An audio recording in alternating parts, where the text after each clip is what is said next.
Halo, perkenalkan nama saya Belan Saribulia dengan NIM 20030200073 dari kelas 1C, Prodi Administrasi Bisnis, Fakultas Ilmu Sosial dan Ilmu Politik, Universitas Nusa Cendana Kupang 2020. Tujuan saya membuat video ini untuk memenuhi tugas mata kuliah sosiologi, yaitu mereview buku. Baik, di sini saya akan mereview buku yang ke-13. Isi dari buku ini, bab ini menetapkan pertanyaan-pertanyaan kunci yang dieksplorasi dalam buku ini, terutama apakah sosiologi dapat dikatakan telah berkembang dan terkait dengan asumsi bahwa keinginan untuk ketenaran yang langgeng adalah kekuatan pendorong bagi akademisi. Apakah ada alasan untuk mempercayai hal itu? Pekerjaan kami berkontribusi pada proses ini. Pertanyaan ini muncul karena beberapa sosiolog yang terkenal pada masanya hampir tidak dikenal saat ini, sedangkan ukuran konvensional dari kesuksesan akademis diragukan validitasnya.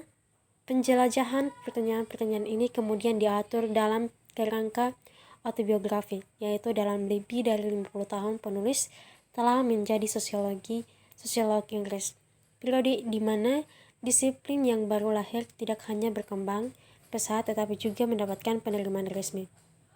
Kata kunci reputasi akademis, pertumbuhan sosiologi di Inggris mendefinisikan kemajuan, kutipan dan Almetri. Siapa yang sekarang membaca Ginsberg? Ketika saya menjadi sarjana pada tahun 1961, saya membeli Morice Ginsberg, esai dalam sosiologi dan filsafat sosial, atau keluar tahun ini. Saya membelinya karena saya diberitahu bahwa itu adalah buku yang penting dan oleh karena itu ingin sekali memeriksanya. Tapi saya ulangi, siapa yang sekarang membaca Ginsberg? Sosiologi 60 tahun dari sekarang, seperti nama Ginsberg dan Marx untuk generasi saat ini, dan jika memang itu yang terjadi, apakah penting saya memajukan pertanyaan karena itu berkaitan dengan bagaimana kita memandang disiplin kita dan secara khusus pada masalah yang mengganggu saya, yaitu apakah hal itu dapat dikatakan telah berkembang atau tidak. Dan kebetulan nama Marx Ginsberg tidak terlepas dari topik ini, karena salah satu buku yang terkenal di zaman berjudul The Idea of Progress. Anda mungkin tidak akan terkejut mendengar bahwa dia mempercayainya. Pertanyaan adalah apakah kita sejauh menyangkut sosiologi, apa yang saya tidak bertanya-tanya adalah apakah Ginsberg akan berlanjut mengetahui bahwa sekitar 49 tahun setelah kematian dia atau meninggal pada tahun 1970.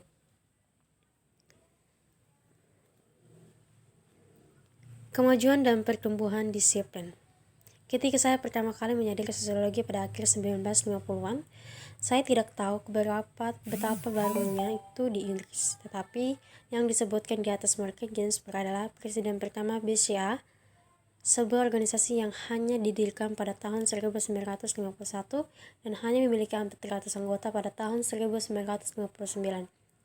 Pada saat hanya 6 universitas di Inggris yang menawarkan gelar sosiologi, ini kemudian berkembang sangat pesat selama periode apa yang saya anggap sebagai magang akademis saya pada tahun 1960-an.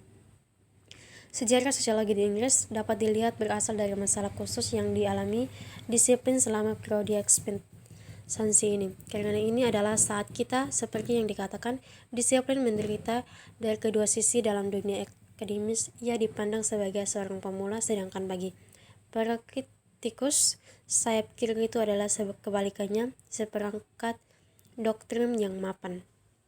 Pertumbuhan jumlah jurusan dan meningkatnya ketersediaan dana penelitian ini tentu saja membawa peningkatan lulusan jurnal, buku, dan konferensi.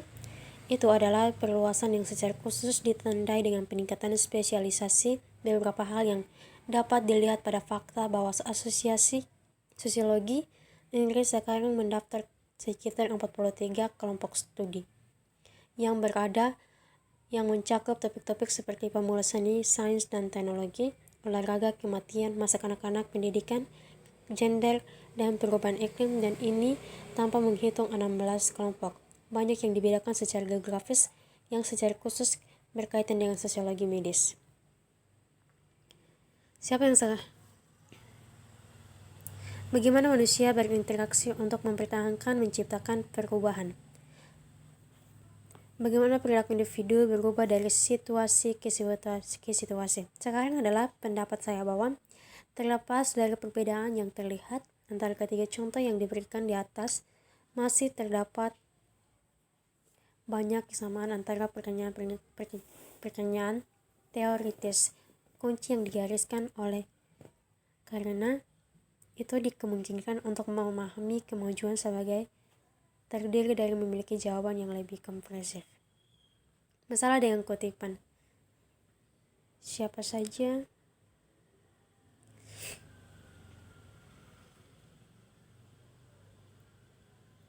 yang pertama adalah tingkat subjektivitas yang jelas mendasari penilaian semacam ini, atau ide-ide sebagai sesuatu yang baru dan inovatif ketika bukan masalah. Ini adalah poin yang dikemukakan oleh Herbert Jens yang mengamati bahwa melupakan masa lalu berfungsi untuk meningkatkan atau secara artifisial untuk memastikan jumlah temuan asli dan karenanya tentu saja jumlah artikel dan buku yang dapat produksi. Namun fakta bahwa sosiologi menderita amnesia kolektif semacam ini sudah mapan tentu saja seperti yang diamati oleh Andre Abbott 2006 halaman 58. Terkadang seseorang benar dapat menemukan kembali roda tersebut, namun seringkali roda baru terlihat sangat mirip dengan roda yang lama.